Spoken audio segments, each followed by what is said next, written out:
Hello and welcome to this video on division. It's a topic that's really useful, really important, and actually I find a lot of students that I teach aren't 100% sure on it.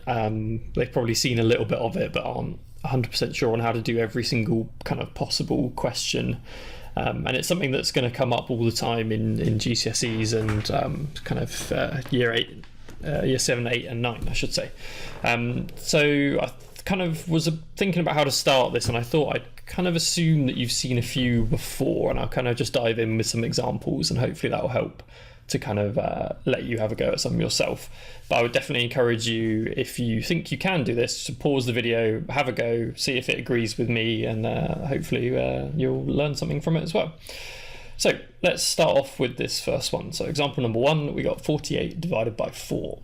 So the idea is that we need to figure out how many times can we fit 4 into 48. And I started off with quite a nice example. You might already know this, but if you needed to work it out, we use this method called the Busstop method because it looks a little bit like a bus stop. And what you do is you put the number you're dividing, so 48, well, that's the number we're dividing, that goes inside the bus stop, and the number we're dividing by goes on the outside. So we're doing 48 divided by 4, so it goes like this. And we're then going to see, well, what would I have to multiply by 4 to get to the first number that I'm dividing? So what would I have to multiply by 4 to get to 4? And hopefully you know that would just be 1. 4 times 1 is 4. And then we think, well, we've dealt with that first number, so we deal with the next part. What do I have to times by 4 to get to 8? And that would be 2. So the answer for 48 divided by 4 is 12. But like I said, you might have already known that one without using the Busstop method. So let's see one that you probably don't know. So we're doing 324 divided by 6. So same idea. The number we're dividing goes underneath the bus stop, and the number we're dividing by goes on the outside. And we're going to do the same thing. We're going to say, well, what would I have to times by 6 to get to 3? And there's a bit of a problem because 6 is bigger than 3, so there's no way I could do that. So we just put a 0, and then we haven't done anything with this 3, so we need to still kind of pay attention to it. And what we do is we carry it. So I've dealt with that 3 and we've carried it here, so the next number instead of 2 becomes 32. And then we think, what would I have to times by 6 to get to 32? Now if you know your 6 times table, you know that there isn't a way we can do that. We can't do 6 times something makes 32, but we can get close. I could do 6 times 6 and that would be 36, but that would be too big. So what we do is 6 times 5 would make 30, so we do 6 times 5. And that means we've only used 30 out of 32, so we've still got 2 left over, and we carry that to the next number.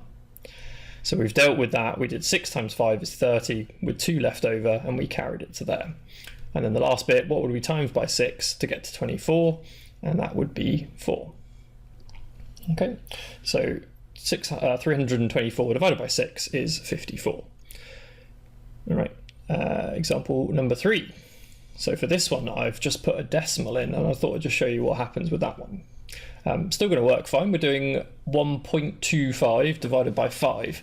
And this is something that I think it catches some people out. They think, well, we can't divide a smaller number by a bigger number. 1.25 is less than 5. It doesn't work, but it does still work. You just got to be careful. We're doing 1.25 divided by 5, so the 1.25 goes underneath our bus stop. Let's make that line a bit longer. And we're dividing by 5, so that goes on the outside. And then we say, well, what would I have to times by 5 to get to 1? And just like when we were doing the 6 earlier, that doesn't work. We can't do 5 times something to get 1, so we're just going to put a 0. And then we need to carry this 1 because we haven't used it, so that's going to go right there. And as we cross over this decimal point, it's a good idea to just put that in above. So you'll always notice with decimal points, just like a lot of other things, that the decimal points, they always line up along here. So you can kind of imagine like a invisible line there where the decimal point will always line up. Okay, just get rid of that. Okay, So 5 doesn't go into 1, carry the 1. 5 goes into 12, and again, there isn't something, we can't do 5 times something makes 12, but if we did 5 times 2, that would make 10, and that would leave us with 2 left over. So we've dealt with that, and we've done that as well, cross those both out. So 5 times 2 makes 10, with 2 left over, and then we carry that to there, and then 5 times what makes 25, and that would be 5 times 5. So you can probably already tell you need to know your times tables quite well, and if you know your times tables, then it's just a case of figuring out what times what makes the numbers that you need. Okay, so for that one, 1.25 divided by 5 is 0.25. Okay, just 2 more examples, and I thought I'd show you for these ones what happens when it's when it doesn't go into it in the you don't get like a whole number answer, I suppose. So for this one, 483 divided by 6. And kind of as a little exercise, you could think, well, how do I know that this won't go? How do I know I can't divide this by 6 and get a whole number? Because there is a way I could check without doing the Busstop method. But let's do this one with the Busstop. So 483 divided by 6. What do I have to times by 6 to get to 4? And again, that's another one. 6 is bigger than 4. That doesn't work. So I put a 0 and carry the 4. And 6 times what makes 48? That would be 6 times 8. Exactly. 6 times 8 is 48. So there's nothing to carry, but we've dealt with that. And then 6 times what makes 3? So again, we can't do that. 6 is bigger than 3, so we put a 0. Now there's a bit of a problem. So we haven't dealt with the 3. We've but we can't multiply to make that.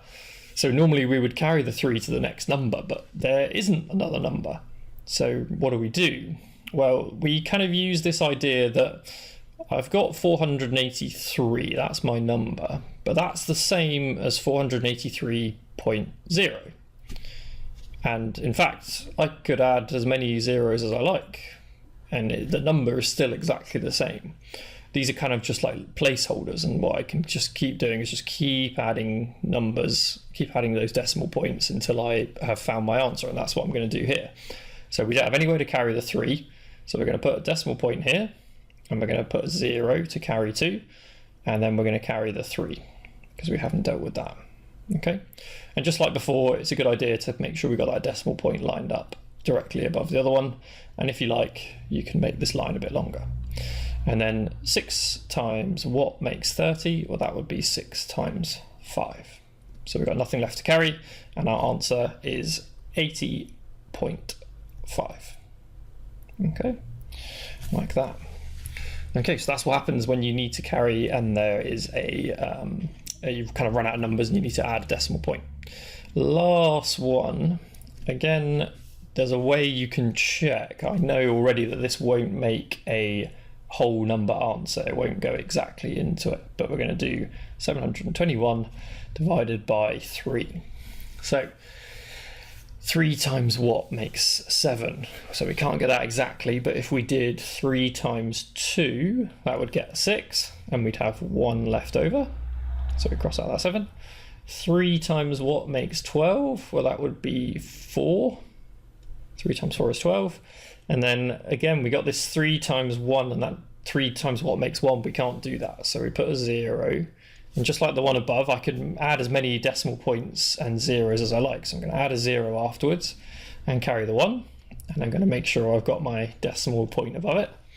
And then we think, well, 3 times what makes 10? Well, if we did 3 times 3, that would make 9. So that would be close. But we got 1 left over.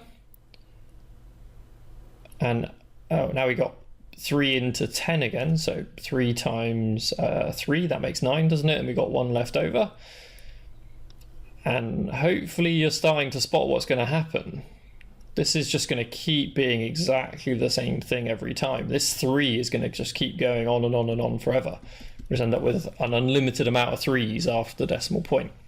So rather than keep going forever, we need a kind of way to decide that we're going to stop. So what we can do is we can write, well, it's 240 But to show that that 3 goes on together, we put a little dot above it just to show that it's a reoccurring decimal. So that keeps going. It's recurring, and it will just keep going on forever. But our answer is 240.3 reoccurring, like that. Okay. So hopefully those examples were helpful. If not, let me know in the comments, and I'll see if I can kind of correct the video if there's any other questions you have about it. But hopefully it was useful. Thanks.